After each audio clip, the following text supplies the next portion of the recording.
Good morning to all. So this is the second session of our managerial economics, particularly on market structure.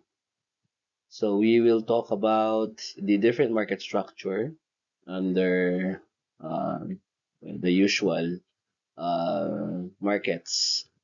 The usual markets meaning well perfect competition, monopolistic competition, monopoly, oligopoly, duopoly.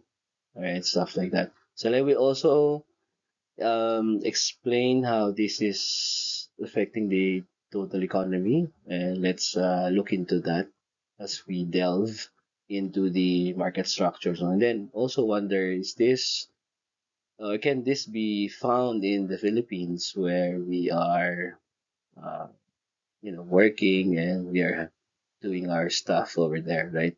So we are in currently in the second session of economics. So let's try to focus on how this will affect our daily lives and should we start a business. So how is this going to affect our profit scenario and whether it's good to even enter that kind of industry considering the prevailing market structure they're in. Okay, so there's differences of market structures for every industry that we're trying to enter, and so this is like uh, an an advance notice, so to speak. Okay, so when we decide, for example, to start our own businesses, we have to consider the type of structure that um, business will be operating within, because like it or not, before we decide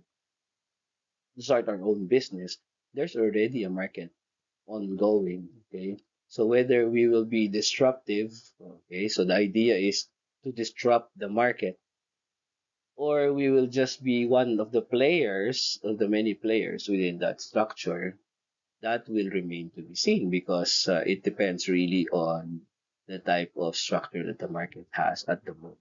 Okay, so without further ado, let's proceed with this class.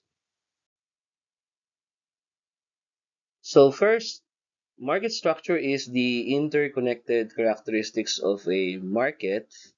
So when you say market, this is, the market, not just the so-called palengke where we buy or sell goods, right? So this is the market, okay, where a number of buyers and sellers are in. So it can be a commodity market, it can be goods, it can be um, your talent market is also a structure, right? But more in this presentation, we will talk about the goods market. Okay, so there are buyers and sellers of goods and services. Okay, and there are many characteristics therein. So the number and strength of the buyers and sellers. So we are reminded here of the Porter 5. I don't know if you are familiar with that. If not, now is the time to look into that. What is the Porter 5, the 5 forces model? And you will see there that there's a strength of buyers and sellers within an economy, within a market, right? There is also the degree of freedom in determining the price. Can they simply raise the prices? Yeah. So, for example, for our fuel industry, not fuel industry. So the sellers of fuel in our country, the three biggies, not to mention the little ones. Okay, so the Petron, Shell, and Caltex, they're enjoying some sort of a freedom in determining the price that they have. In fact, they can just raise their prices by 1 peso or sometimes even 2 pesos, and we are just absorbing it because they have that degree of freedom to determine the price.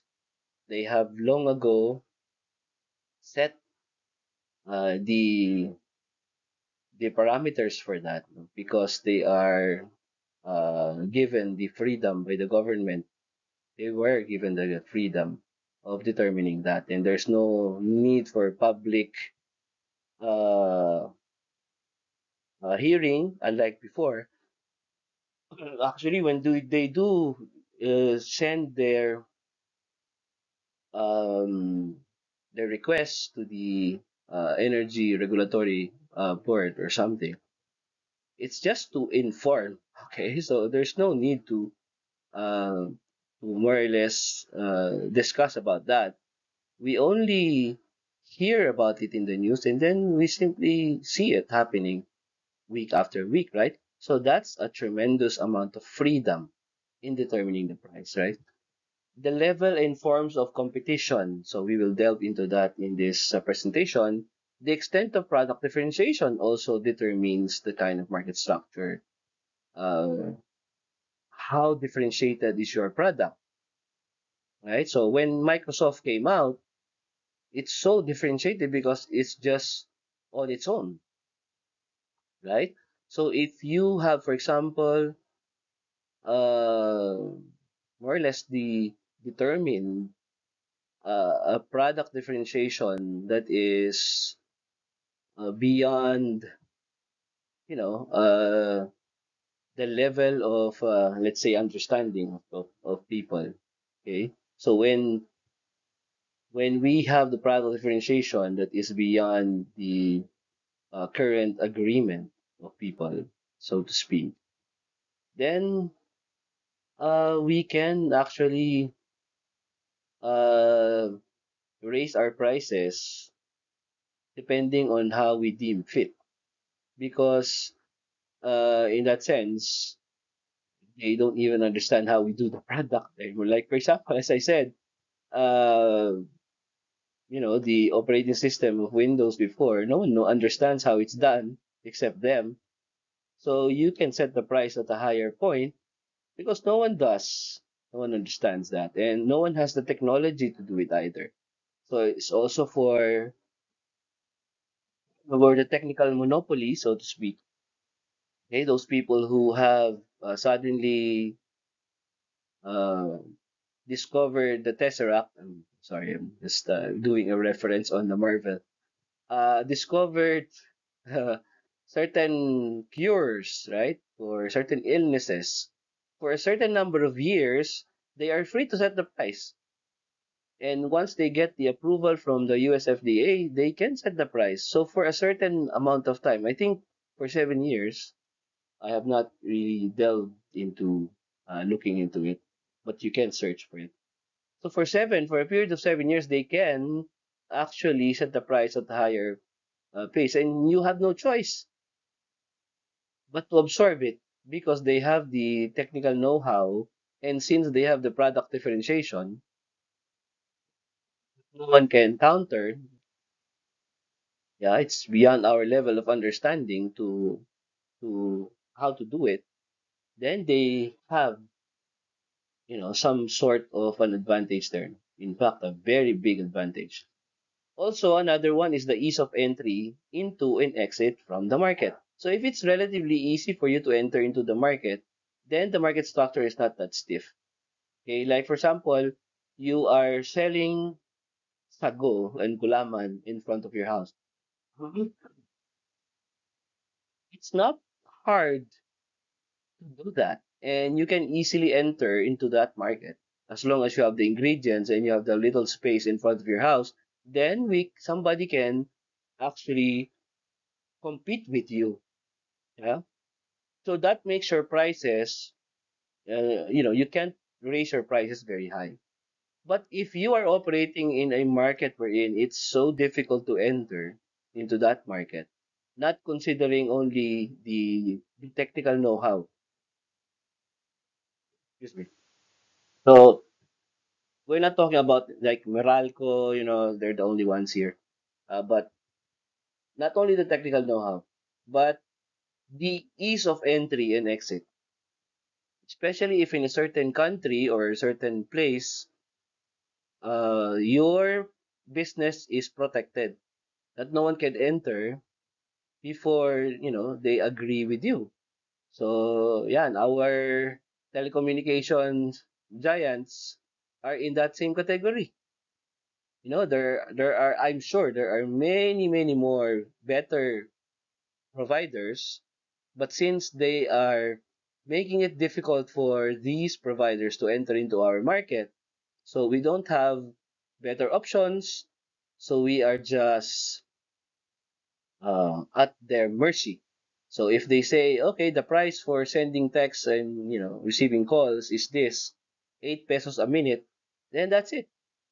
Because we are not allowing other providers, especially in the US where there's sat phones and all that, much cheaper, then we will forever, as long as it is protected, be at the mercy of these giants. Okay, so that's the kind of market structure that we will be talking about here. So we go now to the types of market structures. We said already that this includes perfect competition, monopoly, monopolistic competition, oligopoly, and duopoly. So market structure is best defined as the organizational and other characteristics of a market.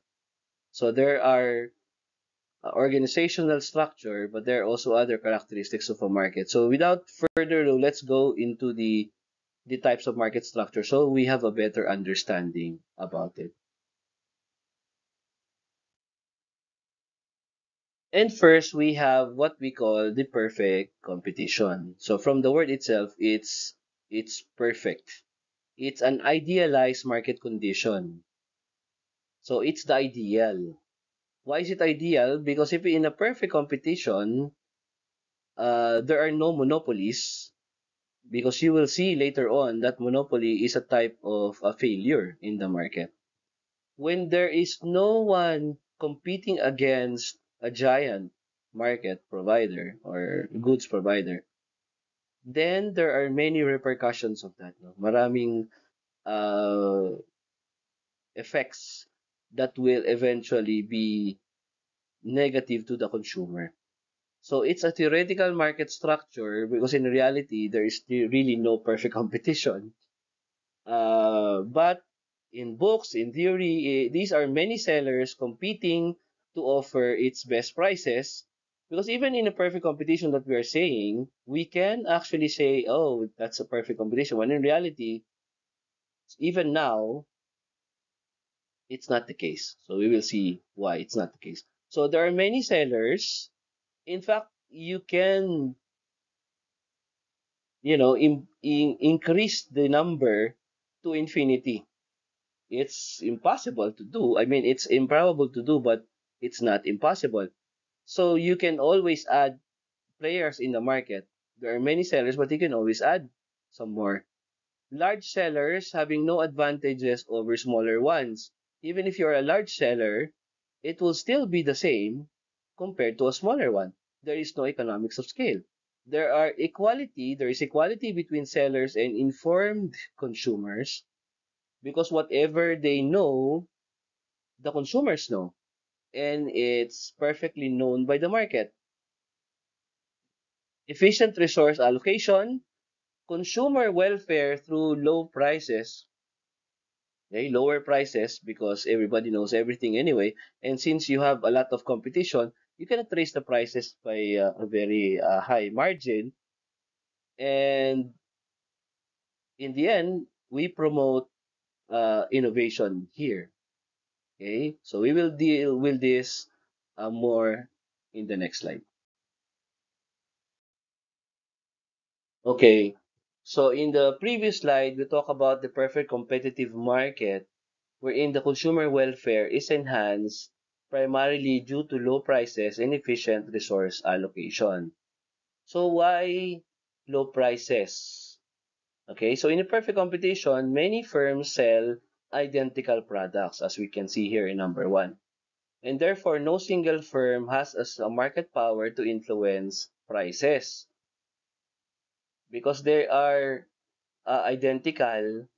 So firms compete purely on price. So they compete purely on price. So they operate at the lowest possible cost. And they charge only the market price, which is equal to the marginal cost of production. So we will talk about that when we go into the graph. So this ensures that the consumers get goods at the most affordable prices.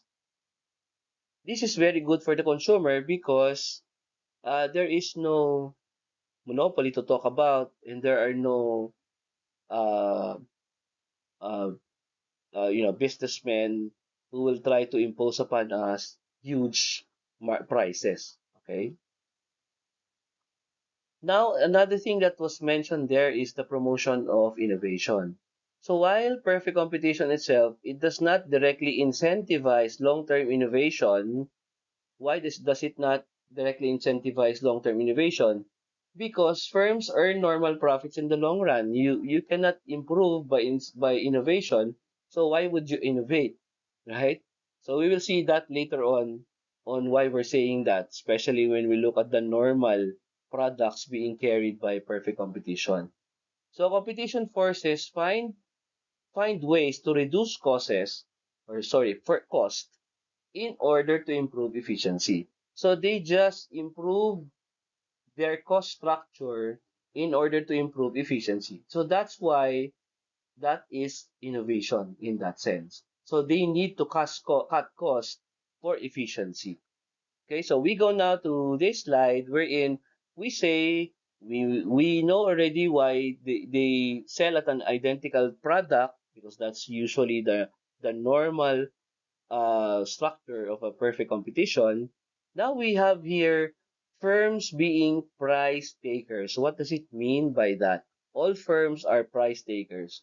So in a perfect competition, no single firm has the power to influence the market price. So more or less yung market price is almost dictated to be a lower price. So you cannot price at a higher price because no one will buy from you. Yeah. So because there are many sellers offering identical products, you cannot price yourself out of the market because you will simply be kicked out of the market. No one will buy from you. So each firm must accept the prevailing market price. So that's why they're called price takers. They will just accept the prevailing price because they cannot price themselves out of the market. If they charge more, buyers will simply purchase from the other competitors. Yeah. So they also have relatively small market share because no one controls the production and the prices. Since they are almost the same, they're selling identical prices, identical products. So more or less their market share is relatively very small. So example is if there are 1,000 1,000 players, so the share would almost be the 100% divided by 1,000, so almost 0.1%. Yeah, so with that, the market remains competitive. Okay. Number four here is the buyers know the nature of the product being sold and the prices charged by each firm. So there is a natural knowledge. Sometimes we call it the perfect knowledge, no, of the product, the nature of the product. So they have perfect information about the product's quality, price, availability. So no firm can charge higher prices based on branding or hidden product differences. So in one economics class, was this is a PhD class that I am handling. I was handling just a couple of weeks ago in Dubai. I mentioned this because perfect competition is usually for agricultural products. So I mentioned, sometimes this doesn't seem to be true anymore because even for agricultural products, there is differentiation now because like Dizon Farms, if you know Dizon Farms, ba, selling packaged agricultural products, vegetables, fruits, in Walter Mart. So they can charge higher because of the packaging, right? Of course, one of the participants know about this because she is like, I don't know if she has an NGO, but she's working with farmers and they're saying, yes, sir, that is the reason why farmers are being, let's say, they're being abused in this, no? Because sabi nila, of course, this is according to her, Dizon Farms is not parehas, no, in buying from the farmers. So Dizon Farm is not really an agricultural company; it's a retail company. So they are just buying from smaller farms and they're dictating the price. So on the part of the farmers, tama naman, no, perfect competition, but it becomes now retail on their side. Yeah, they can charge more because they are trying to make the perfect competition not so perfect, nagiging monopolistic. So later on, you will see, ano yung monopolistic? So you will see later on. So that is an example of a, let's say, violation, pero that is the reality of things now. No? So, but, uh, instead of you being confused na, teka, bakit sabi perfect competition, but how come it has a bigger price? Yun nga, because they are not operating as perfect competition, no? Nagiging siyang monopolistic competition. Nilalagyan niya ng what we call product differentiation. So if you are just going to look into, I mean macro sense, no? Na all of these potatoes, bangos, and all that, you know, there is perfect knowledge about that, and it's not the different mango from the mangoes that are being sold there. However, yun nga, because of place, di ba? Yung difference eh. The location that you're buying it from, yun, doon ka nagkakaroon ng differentiation. Okay? So the industry is characterized by a freedom of entry and exit. So they can't really just enter and exit the market. So if the prices are high, then new firms will enter, increase in supply, and therefore driving the prices down. If firms are making losses, they will leave the market, they will reduce the supply, and it will drive the prices back. Look at what's happening to our sugar, all of our agricultural products, no? So this ensures that firms in the long run earn only normal profits. Walang abnormal profits dito. Just enough to cover the cost, including the opportunity cost. So together, these conditions create an environment where resources are allocated efficiently, prices remain low, and consumers benefit from competitive markets. So it is also referred to as pure competition. However, it's theoretical in the sense that it doesn't really happen as it is described in the books. So it always goes from side to side. The demand and supply would always fluctuate. And it really depends on the policy set by the government. Now, if you have a government that is not really, uh, you know, uh, monitoring this, or they want to make profit for their landlords and all that, so that's what's happening, no? Especially if we are an agricultural based country, like in our case, how come our shortage are all in agriculture? That is really something that's hard to fathom. Okay, so in this slide, we give the example, a book example, okay, so to speak, of a perfect competition. So we have potatoes. Sometimes my example is calamansi. So potatoes are sold in the markets where all vendors sell homogeneous products. Homogeneous means pare-pareho lang sila, no? It's not uh, different from each other. And at homogeneous prices, sometimes they're exactly the same, but homogeneous would mean within a certain price range, diba? Of course, barring the transportation costs and all that, but it's within a price range. You cannot price yourself outside of the market, because if you do, they will simply go to the other vendors, and you will end up with not a sale for the day, right? Because the consumers know how much a kilo of potatoes should fetch. Yeah. So potato is sold at markets where all vendors sell homogeneous products. That is the potato. So if they sell, for example, let's say at 200 pesos, all of them per kilo. I don't know how much. Ano ba ang cost ng potato ngayon? No? March 2025. So if they say, okay, let me see the price.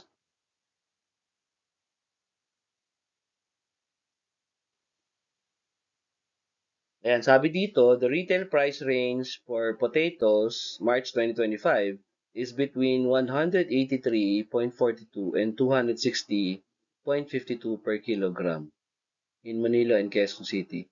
So that's $3.30 to $4.68 per kilogram. Yeah. So if you are selling, oh yan na, that's just the price, no? Let's say 183, and then you suddenly sell at 200 pesos, then there you can still be able to sell more at a profit of plus 17 against all your competitors, but it will not be for a long time. People will discover, they will realize that, hey, that price, that person is selling at a higher price than the other vendors. So we will just buy from the other vendors. That's the first one that will happen. So you will end up losing all the sales, or the other vendors will raise their prices too, so it will still be the same. Di ba? Parang sabihin nila, how come that vendor is able to sell at 200? We should raise our price to 200 also. Maybe the price of potatoes will will elevate in the next couple of weeks. So we might as well sell our prices too at a higher rate so that we end up with more income, right? So kung pababa naman, if you are going to sell it at a lower price, then for example, that's 183, right? If I sell it suddenly at 175, then I will have a lot of sales, but then the others will discover that, hey, George is selling at 175. We probably should also sell at 175 pesos per kilo so that we can match his market price. And then there will come a point in time, okay, you will lower it to 175, I will lower it to 170, I will lower it to 165. There will come a point in time that you can no longer lower it because it's already matching what we call the cost, right? No one sell at a loss. But if a person or a vendor will sell at a loss, then it's probably to drive you off the market. But the next time there's no sellers anymore, and that's the time that he or she will enjoy the consumers, and then it will probably raise the prices again. Diba? You cannot hold that price war for a long time because these are homogeneous products, right? So yun. Okay, so this is the graph of a perfect competition. Okay, so on the horizontal yung pahalang, no? We have the output in sales, that is the quantity. On the vertical, yung cost, revenue, that is the price. Okay? So here, the price is equal to the marginal revenue is the demand curve, that is the horizontal line. Why is this the case? Yung the yellow line. Because in the perfect competition, the firm is a price taker. Okay, meaning it can sell any quantity at the market price. That is the market price. Okay, the demand curve is perfectly elastic. Ayan, horizontal. That is the demand curve, no? Horizontal because consumers can buy from many identical sellers. So it's perfectly elastic, horizontal. Now, the marginal cost, yung MC, the marginal cost, is upward sloping. It usually is upward sloping. So it represents the additional cost of producing one more unit. So marginal cost means additional cost. When you are selling one unit, that is the additional cost. So that's why it's called marginal. So in as you go higher and higher, then the cost of additional quantity is becoming higher and higher. First, it will go down. So this is usually the case of marginal cost. No, it will go down, but then it's very steep. As you proceed, it will go up and up. So it decreases because of the economies of scale, but eventually rises due to the diminishing marginal returns. So the marginal cost curve determines the firm's supply decision.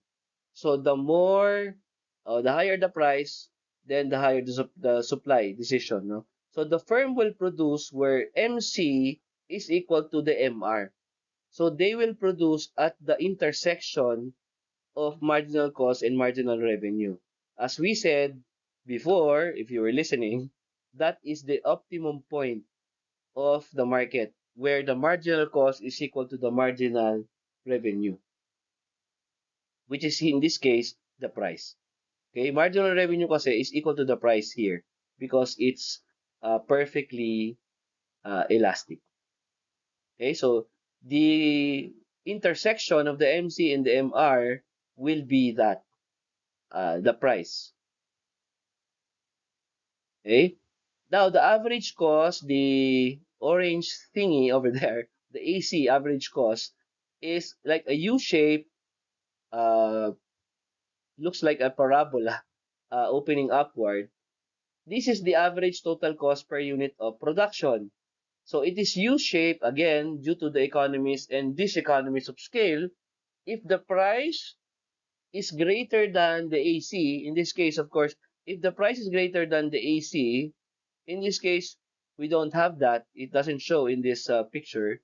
But if the price is greater than the AC, the firm earns supernormal profit. Okay? But if the price is equal to the AC, in this case, there is such a thing as that. That is the break-even point. The AC is equal to the price. Now, if the price is lesser than the AC, in this example, a lot, a lot of the points show that the price is lesser than the AC. The firm incurs losses. So therefore, they may force it to exit in the long run. Okay? So this is a perfect competition where everything seems to be ideal. Okay, the profit maximization at Q1, this is the quantity where MC is equal to MR is equal to P, and in fact equal to AC, diba? All of those intersect at that point where the Q1 is. That is the production point of the firm. So it ensures profit maximization or loss minimization. Okay? Parang price maximization or loss minimization. If MC is lesser than MR, okay? If MC, marginal cost, is lesser than marginal revenue, then the firm should increase the output. So that is the point on the left side. Okay? Now, if MC is greater than the MR, so what happens? They should reduce the output. Because at this point, there are many supply in the market and it will drive the prices down. Yeah. So that is why this is best given as an example for agricultural products. Yeah.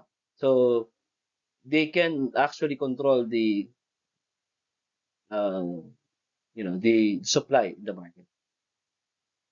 However, what happened here in the Philippines is that we are attempting to solve this by importing from other countries, which in the long run is not beneficial to the farmers and to the economy as a whole. So this is actually a mismanagement in our agricultural sector, diba? You can see it, no, even if you're not an economist. How come an agricultural country as ours is having a lot of problems with agricultural products, right? And the way to solve it, the government's way to solve it is always to import. When you import, then it somehow harm the local industry, particularly the farmers. Yeah. So because by the time that they are ready to do their harvest, that's the time that all of the supply coming from the imported supply are coming to the market, and they have no choice but to sell their wares, their harvest at a lower price. Okay?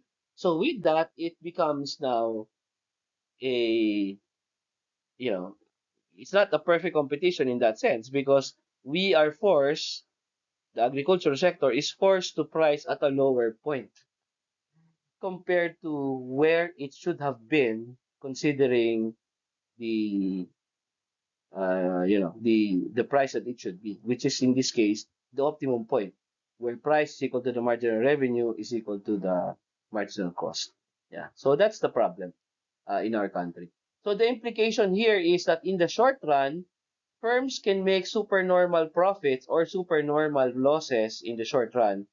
But as firms enter or exit the market, they are able to adjust the supply until all firms earn only normal profits. Yeah, so in this case, if the market is already enjoying like an equilibrium of sorts, if you enter into the market, you will decide for yourself whether you will stay or you will immediately go because it's established already. You cannot stay there for a long time because you know that there will be a loss for you.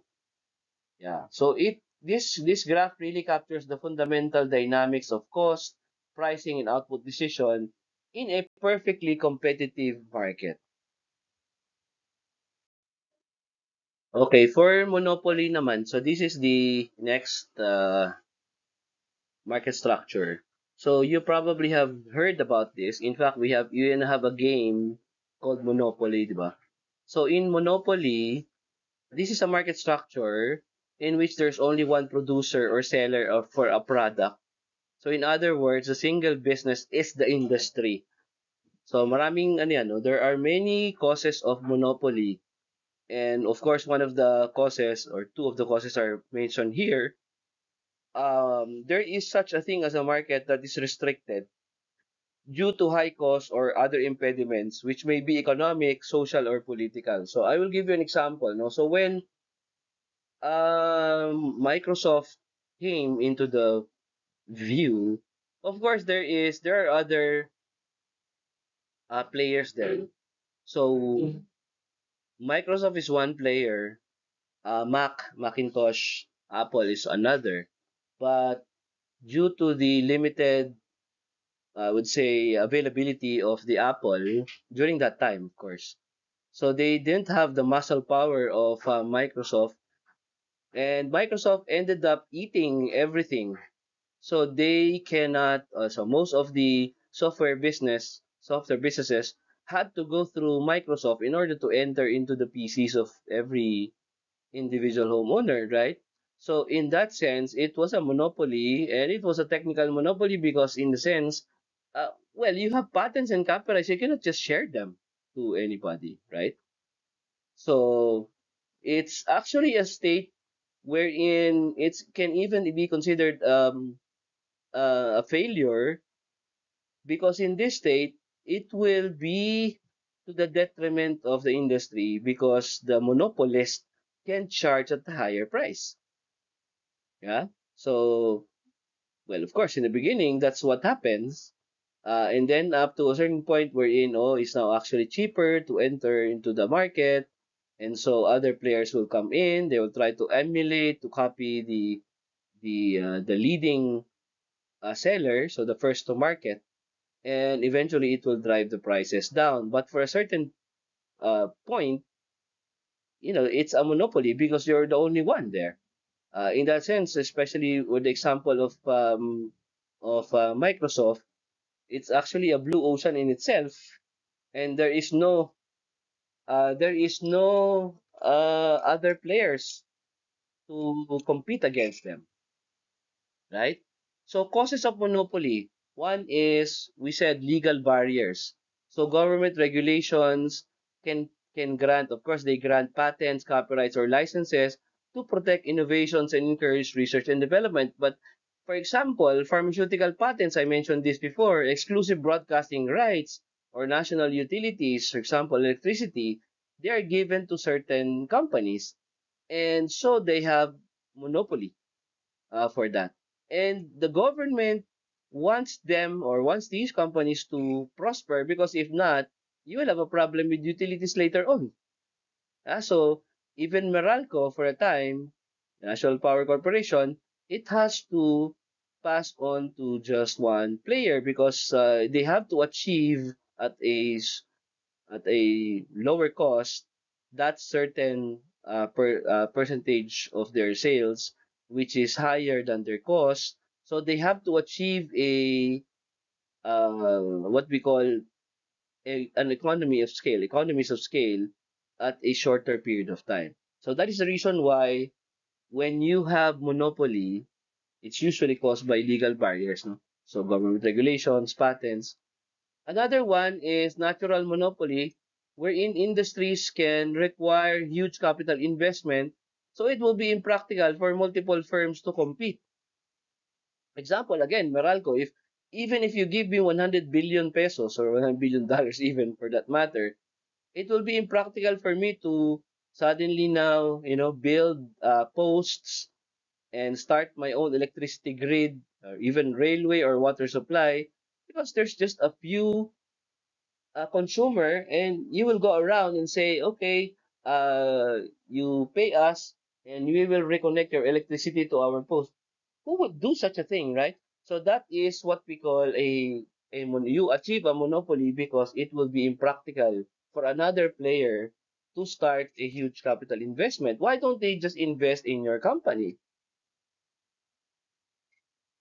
Yeah, because they have to invest in your company so that it can retain its monopoly, right? So that is what happened for, in our case, Manila Water Sewerage System, the MWSS, which eventually was divided into the Maynilad and the Manila Water Corporation.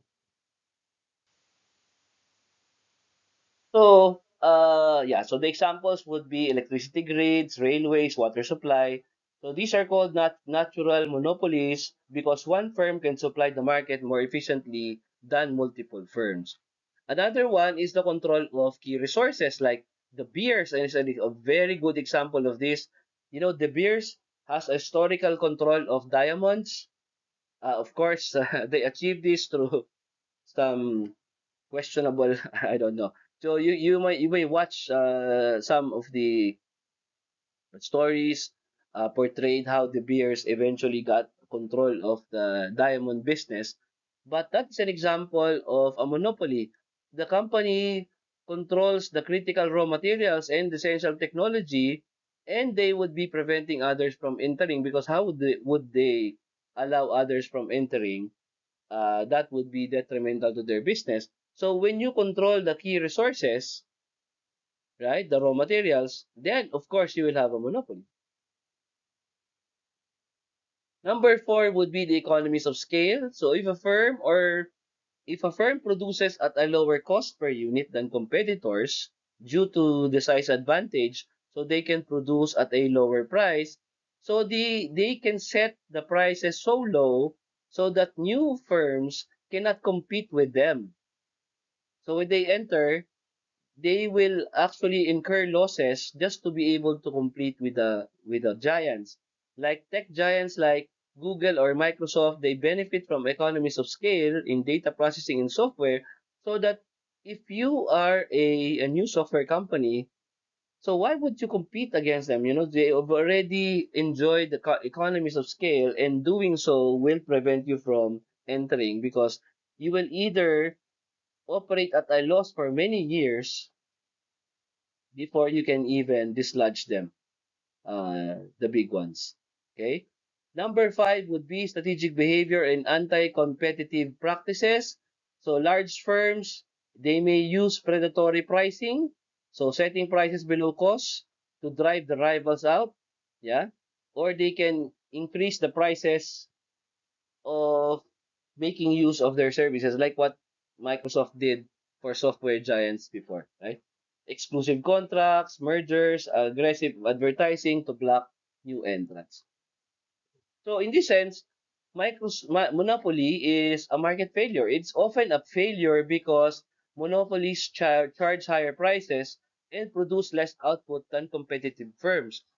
If the output is less, then there will be lesser supply, higher demand vis-a-vis, then the consumer choice is limited. They become inefficient due to the lack of competition.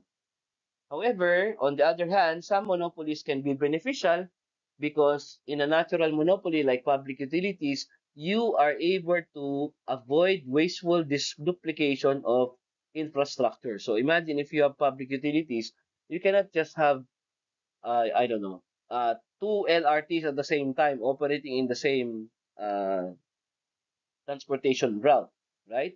it would be wasteful because you're competing against yourself. So you are cannibalizing your own market, and so you will not be able to gain profit. So patents also encourage innovation by rewarding inventors. So if you will not reward inventors and they cannot enjoy a relative monopoly for a time at least, no, and who would try to invent, right? So innovation would make you a monopoly at least for the first years because you alone are the ones offering the product. So some firms provide high quality services due to large scale investment.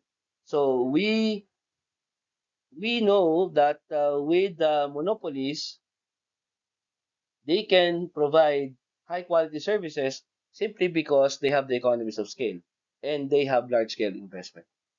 So because of this, governments can regulate monopolies instead of banning them altogether, you know. So it's useless because it's usually the case that monopoly always comes up in every market situation. So that's what happens anyway. So one example here would be Gillette. Gillette is a razor blade that enjoys monopoly in the market because every consumer purchases this brand and this is a trusted brand. So Gillette Mach 3 Turbo Sensitive and Gillette Fusion are the latest version. Okay, so this is a monopoly, and you know that according to Warren Buffett, who is an investor of Gillette, he said that even if the market closes for 10 years, I don't have to know the price of Gillette because I know that somewhere around the world, 1.5 to 2 billion people, male people, are are shaving their beard and they are using Gillette. So that is the meaning of a monopoly. You don't even have to know the stock price of these companies because you know that people are buying them. So this is an example. Okay, once again, we look at the short and the long run equilibrium of the monopoly. And as I mentioned in the previous presentation, short run, long run, these are technical terms in economics. So it's not the way you understand it in your day-to-day conversation. Okay? So this graph represents the monopoly market structure. So it illustrates how the monopolies determines the price, the output, and the profit. Okay, so we have first of all the D, the average revenue, AR, it's downward sloping. So it's downward sloping. So unlike in perfect competition, where it is horizontal, here it is downward sloping. So what does it mean? It's usually downward sloping for most of the market structure. So meaning they must lower the price to sell more output. So the lower the price, the higher the quantity. The quantity is at the uh, horizontal line. Okay, so the Q is the quantity. So as you lower the price, the P is the vertical. So if you lower the price, then the quantity increases. Okay. So the marginal revenue is the below the demand curve and it's also downward sloping. So since the firm must lower the price to sell more, MR is always lesser than the price, the AR, the average revenue. So the marginal revenue is always lesser than the price or the AR. So the MR curve is downward sloping and falls twice as steeply as the demand curve. So what is the meaning of that? As the demand curve falls, the marginal revenue falls twice as more. So that is why from the beginning they are coming from a certain point where they are the same.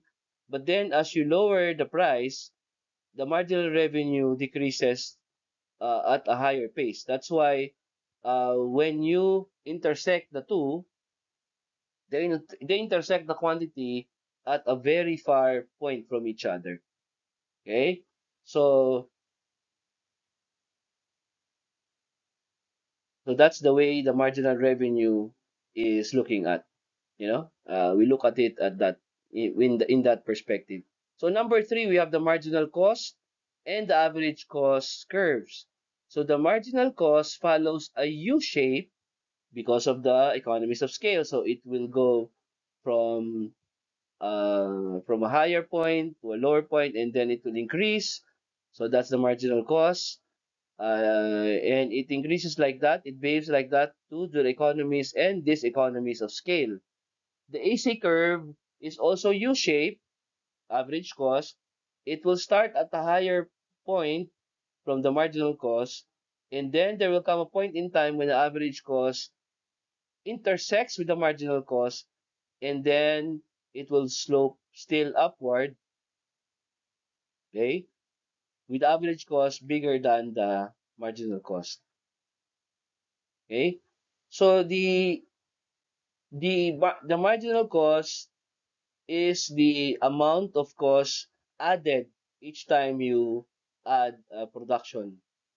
So while the average cost is the cost for all the production, the average.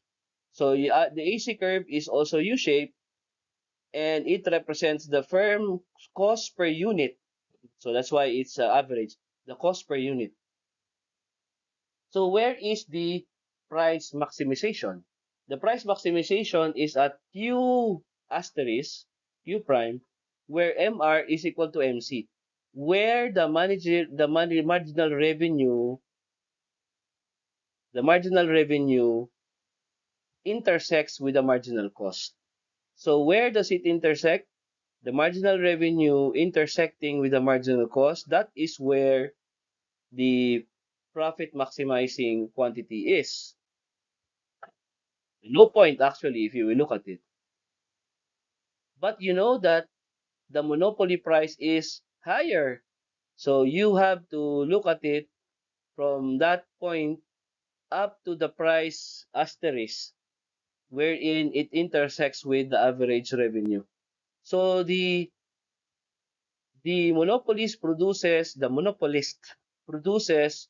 at U prime, where MR equals to MC, and if MR is greater than MC, so while the marginal revenue is greater than the marginal cost, okay, so on the left side, the firm should increase the output to gain more profit, because at that point, it is simply inefficient because you don't have a lot of supply to sell. On the right side, wherein the marginal revenue is lesser than the marginal cost, the firm should reduce the output to avoid losses, because at that point, you are actually oversupplying the market. So as I said, the monopoly price is where the price, intersects with Q prime, not where MR is equal to MC. But if you will look at it, that price is higher than the perfect competition, where P is equal to MC.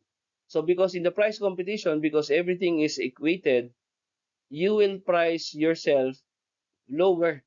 But in the monopoly, it charges at a higher price. So the price, the profit will be the total blue region, the total blue region, which is the price minus the average cost multiplied by the Q prime, which is the quantity of the product. So the cost area is the red region representing the total production cost. So if you will look at it, it is actually higher in prices and then lower in output, because they will not produce higher output, because they will make a loss.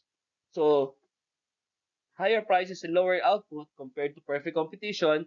And then unlike in competitive firms, monopolists faces barriers to entry, preventing new firms from entering and driving the profits down. So super normal profits in the long run. So that is the case here. So you can enjoy putting up a high price because no one will enter anyway. So inefficiency there would be the allocative inefficiency. The price is greater than the marginal cost, meaning consumers pay more than the actual cost of producing the goods. That is the reality. The price, P, is greater than the marginal cost. The marginal cost is very low if you will compare. Another one is the productive inefficiency. The firm does not produce at the lowest possible average cost. Why? Because they will incur losses, and anyway uh, they can price themselves higher rate. So that's why they will always produce less and earn more. That's the case of the monopoly.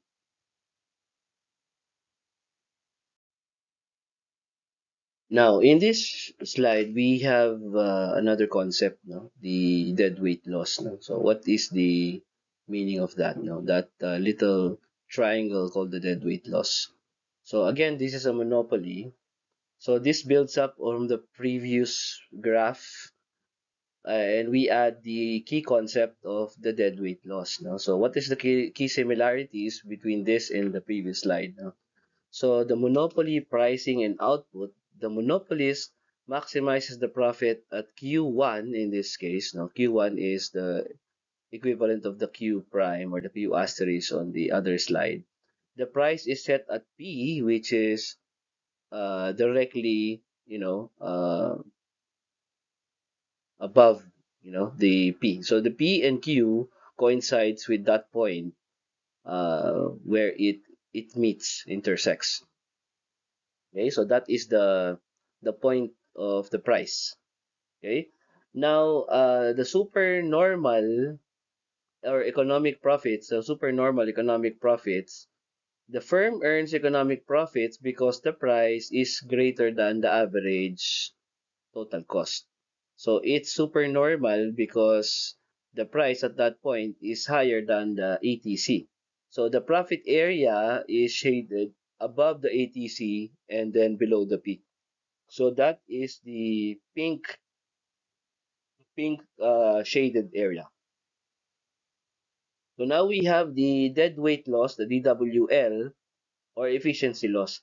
So this is the triangular area shown in the graph. So it represents the total surplus, the consumer and producer surplus due to monopoly pricing. So in a perfect competition, the firms reduce where P is equal to MC. So the price is equal to the marginal cost, right? Leading to maximum total surplus.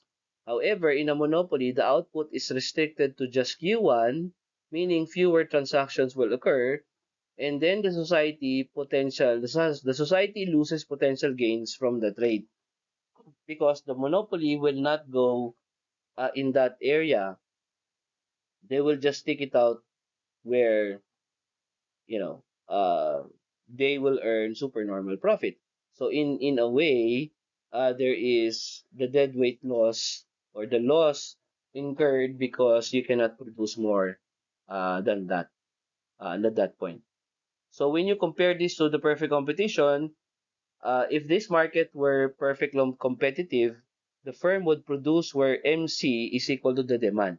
So the MC would be equal to the demand, which is the point further to the right. So that's where it would be producing.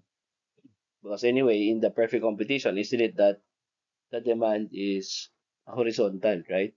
So that would lead to a lower price. So if you will see there, the MC corresponding or coinciding with the D, it is at a lower price. It will eliminate the deadweight loss, but the price or the profit of the monopolies would be generally lower, right?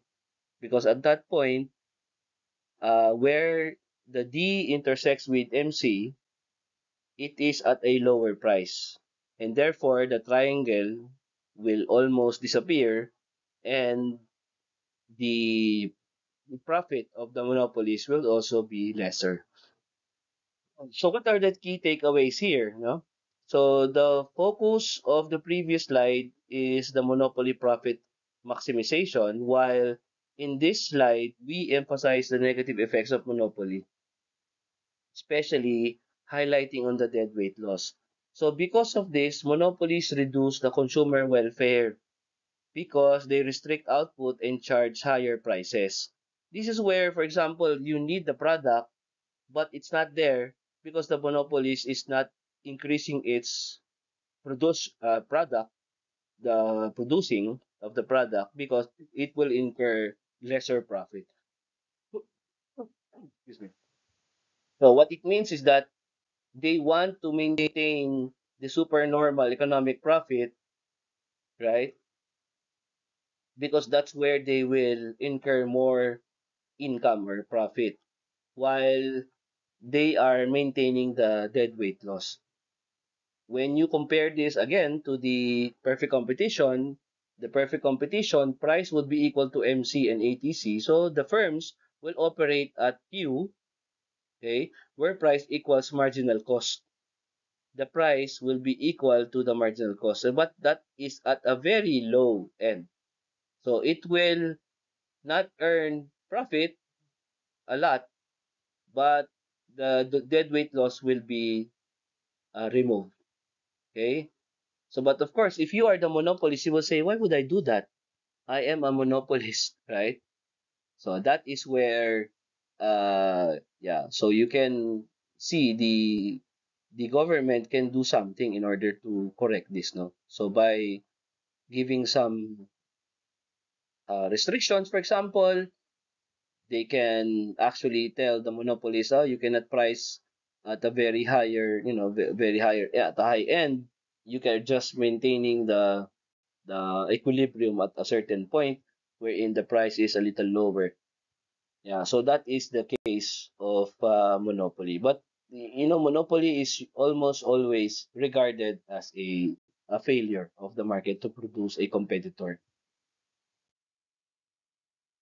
Okay, next is the monopolistic competition. So in the monopolistic competition, this is a type of imperfect competition. So one or two producers sell the products that are differentiated from one another as goods, but not perfect substitutes, like from branding, quality, or location. So this can be associated with most of the products that are sold in the market today are in some form of a monopolistic competition. So in monopolistic competition, a firm takes the prices charged by its rivals as given and ignores the impact of its own prices on the prices of other firms. So consumers may like some special thing in the particular brand. So usually in a monopolistic competition, they start as a monopoly and they end up a competition. So but that's the case here because you have some monopoly but for a short period of time, especially when you have started to offer mm, a certain product in a certain location, and then when you have competitors, in the long run, it will be given that your revenues or your profit will be lower in the long run. So usually the differentiation here comes in because of advertisement, marketing, and all that. Okay, so an example would be shoes. Shoes are produced by many producers, but consumers may feel that a particular company is branded or the quality produced by one company is better than the other. Huh?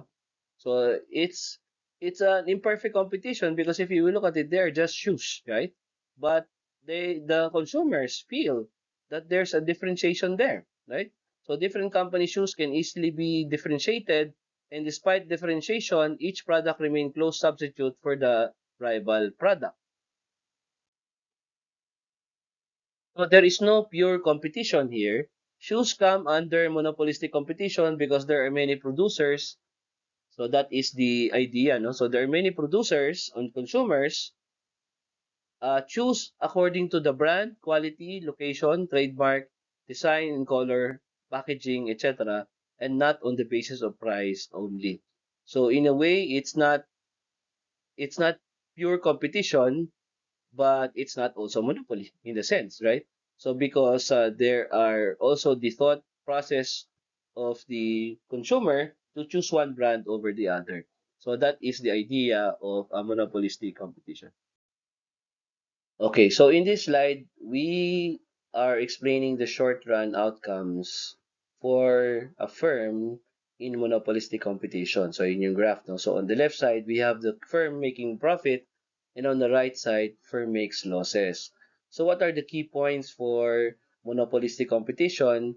So as I said, in monopolistic competition, the firms act like monopolists in the short run. So in the first run, they start as a monopoly, so they set the price above the marginal cost.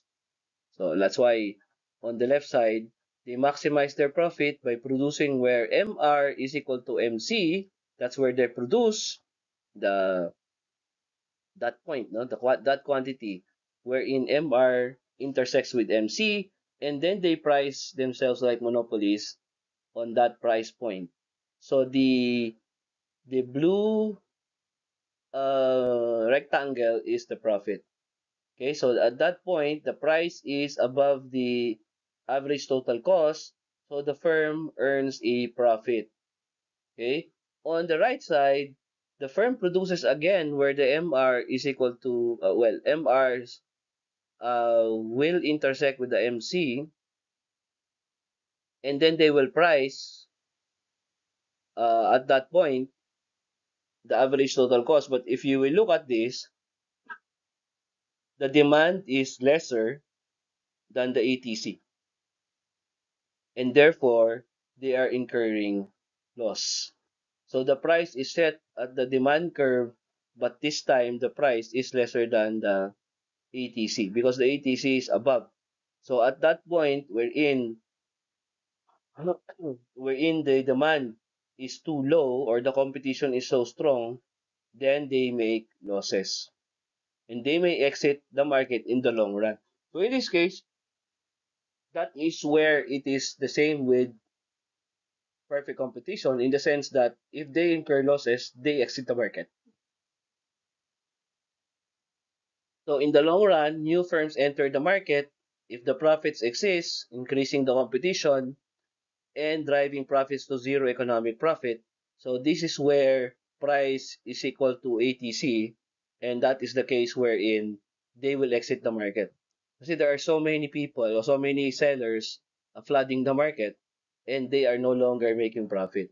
So this is where I think most of the industries fall. No? They start with a since they are first to market, they will price at a higher point, right?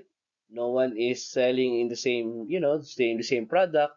So they are enjoying a brief monopoly. But then in the short run, uh, they will incur losses because the barriers to entry is not that big.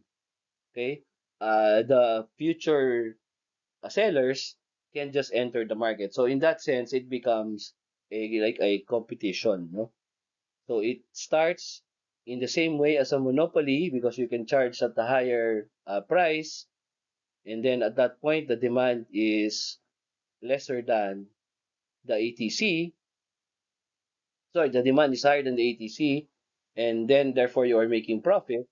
But then there will come a point in time when the average total cost will be higher, and this is usually brought about because you are now trying to rid yourself, no?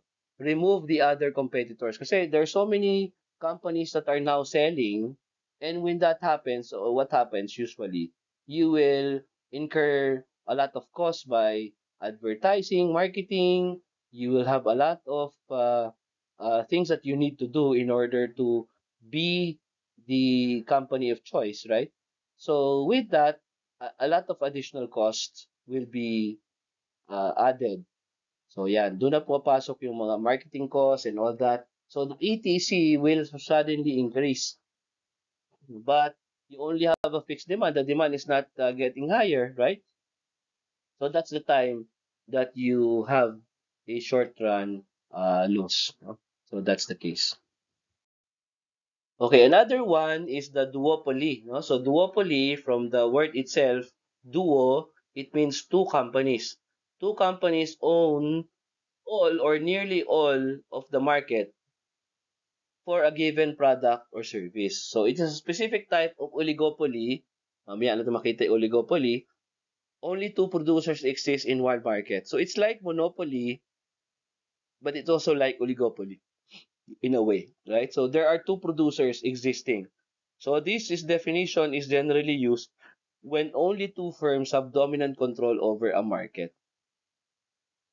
In the field of industrial organization, it is the most commonly studied form of oligopoly due to its simplicity. So when you talk about oligopoly, many sellers, right? Oligopoly. Many sellers, but in this case, there's only two. So one big example, which is very known to us, is of course the war between the market war between the Pepsi and Coca-Cola. They rule the soft drinks industry, the beverage. So they are also part of they are operating in what we call a duopoly. So other soft drinks are also there, but these two companies cover the large share in soft drinks market. Okay, so this is a form of a oligopoly, but only two firms are lording it over. Parang in our case, no, in network, Globe and Smart, right? Globe and Smart. Uh, for network in the media, ABS-CBN and GMA7 for a time, but now ABS-CBN doesn't have the license, so it's just GMA7, no? Parang lalang nagiging siyang technical monopoly in that sense. Okay, so in this example, in this graph, we have the key points about duopoly. No? Duopoly market structure with just two firms competing. So the graph shows a case where two firms can efficiently meet market demand. So the price is set at minimum ATC, average total cost. So that is the ensuring the lowest possible cost for production. Okay? So the efficiency in a duopoly, the graph suggests that having two firms is the most efficient structure in this industry. The market is large enough to support two firms, preventing one from monopolizing the industry. So this prevents excessive pricing while maintaining economies of scale. So even if if it is just one, then they will monopolize and they will raise the price, right? So but since you have a competitor, a major competitor, it somehow prevents excessive pricing. Okay? Competition and pricing. Firms in a duopoly may compete aggressively, leading to lower prices, or they may collude. Yan, collusion, like a cartel, no? Parang yung nangyari with oligopoly, lalo na yung oil, petroleum exporting countries, they will collude to keep prices high, acting like a monopoly. So, famous examples of duopolies, Airbus and Boeing in aviation, and then Coca-Cola and Pepsi. So, this is an intermediate market structure between perfect competition and monopoly. It can lead to competition, but it can also encourage firms to collude and and reduce the competitive pressures, di ba? Wherein they will price at a higher at a higher price point. Okay, oligopoly now, ito oligopoly naman is a situation in which a particular market is controlled by a small group of firms. So many actually, no, but many but not that many. So in a way just a small group. Oligopoly is a market form in which a market or industry is dominated by a small number of sellers, oligopolists, but there are few sellers. So it's not it's not one, it's not two, more than two, but there are few sellers. So each oligopolist is likely to be aware of the actions of the others. So the decision of one firm influence or are influenced by the decisions of other firms. Okay, example here would be Maggi Noodles, Sunfeast DP, Magic Noodles, Horlick Foodles, nor Soupy Noodles. So companies produce instant noodles. So earlier, Maggi used to enjoy monopoly in this sector, but with the entry of the other three companies, Maggi now uh, becomes part of what we call an oligopoly. So these four companies majorly rule the market in instant noodles, so they come in oligopoly. So in the case also, in the same way as duopoly, they can actually resort to collusion, price collusion. But this is what's happening with the oil petroleum exporting countries. When they bonded together in 1970s, they started the oil petroleum exporting countries. That was the first time when we heard about the oil cartel, no? Because the oil cartel is now, because the majority of the oil product comes from the OPEC. So when they set their volume and price at a certain point, then they can raise the price to their liking because they are controlling the price point of oil products. So that becomes a phenomenon, especially in the 70s, which drove the market of the US to its knees at that time, no, because of the sudden shock in price, in cost.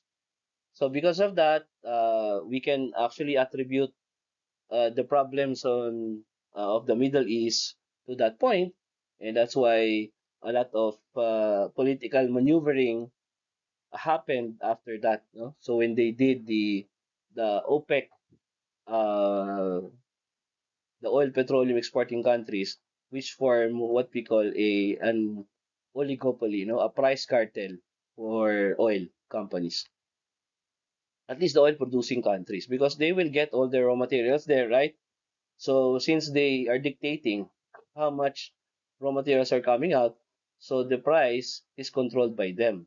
So that is a prime example of an oligopoly. Okay, so this is finally the slide on oligopoly. So it represents an oligopoly, a market structure where a few dominant firms control the market. So in an oligopoly, firms can produce or collude to maximize profit. So if you will look at the graph, the demand curve, the D combined, represents the total market demand for the industry. So that's the D combined.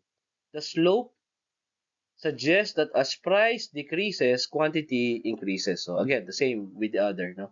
So the marginal revenue curves, the MR of the firm and the MR combined is also given here.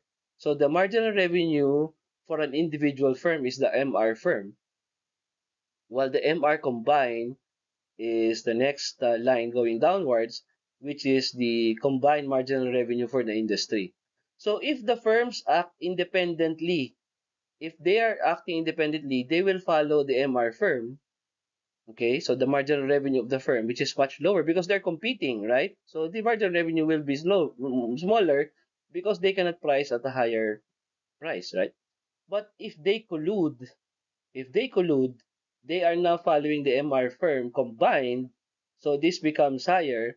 They behave as a monopoly. So as a group, they are a monopoly. You understand? So as an individual, they are behaving like a monopolistic competition. You know, in a monopolistic competition. So cost structure would be the marginal cost, which is flat. The flat MC represents a constant marginal cost. The firms will produce where MC is equal to the marginal revenue. So that's why it's either point A, point B, or point C. Point A represents an outcome where firm produces one half of Q sub M. Okay? So possibly a competitive result. So you are not efficient that way because you are just producing at a half of the quantity. Point B represents the monopoly outcome. If firms collude, that will be the point because it will now be uh, not only the firm, but the combined revenue of the industry. So this will now be a form of a collusion, yung point B. Point C represents the competitive market outcome where price is lower and the quantity is higher. That is a point C because that is now pointing towards a a demand that is combined. So where is collusion in the graph? Collusion occurs at point B where firms restrict output. So they are restricting output because they want to maintain a higher cost, higher price. Okay? When firms collude, they behave like a monopoly. So tandaan natin yun na. When firms collude, they behave like a monopoly. Combined, they are a monopoly. So if firms do not collude, there is competition. So it may force the price down, right? It may force the price down P sub C and the quantity towards Q sub C, towards the right. Yeah, because that is where there is no collusion.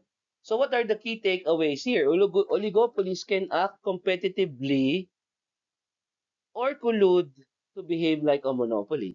If firms collude, the outcome is point B, lower quantity, higher price. If they compete, the price will fall towards P sub C, okay, and the output will increase towards Q sub C, towards the right. Okay? So how does government come in here? The governments can often regulate collusion because it leads to higher prices and reduce consumer welfare. So it's reducing consumer welfare because if you look at the D combined, it's towards QC, right? That is where the demand is. However, currently, if you are acting as a monopoly, it will just be at a lower quantity produced. At a lower quantity produced, there will be lesser welfare. So that is the end of the discussion of our topic today. So thank you very much and see you again next week.